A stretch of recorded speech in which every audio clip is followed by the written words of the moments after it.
কেড়ে নিয়েছিলেন অধ্যাপিকা। রাগে জুতো খুলে সেই অধ্যাপিকাকে মারলেন কলেজ পড়ুয়া এক ছাত্রী। চড় থাপ্পড়ও মারলেন অধ্যাপিকাকে। সেই ঘটনার একটি ভিডিও ইতিমধ্যেই প্রকাশ্যে এসেছে। ভাইরাল হয়েছে সেই ভিডিওটিকে কেন্দ্র করে হইচই পড়েছে সমাজ মাধ্যম জুড়ে, নিন্দার ঝড় উঠেছে।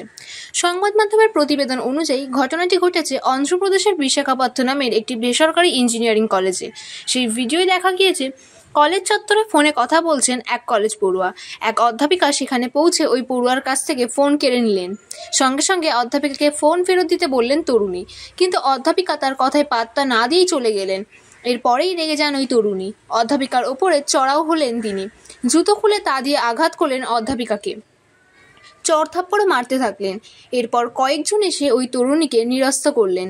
সেই ভিডিওই প্রকাশ্যে এসেছে। ভাইরাল ভিডিওটি পোস্ট করা হয়েছে এম ইন্দ্রসেন রেড্ডি নামের এক স্যান্ডেল থেকে।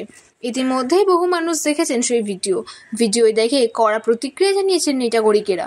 তরুণী ছাত্রীর ব্যবহার নিয়ে সমালোচনা শুরু হয়েছে। ওই ছাত্রীকে কলেজ থেকে বহিষ্কারের দাবিতেও সরব হয়েছেন কেউ।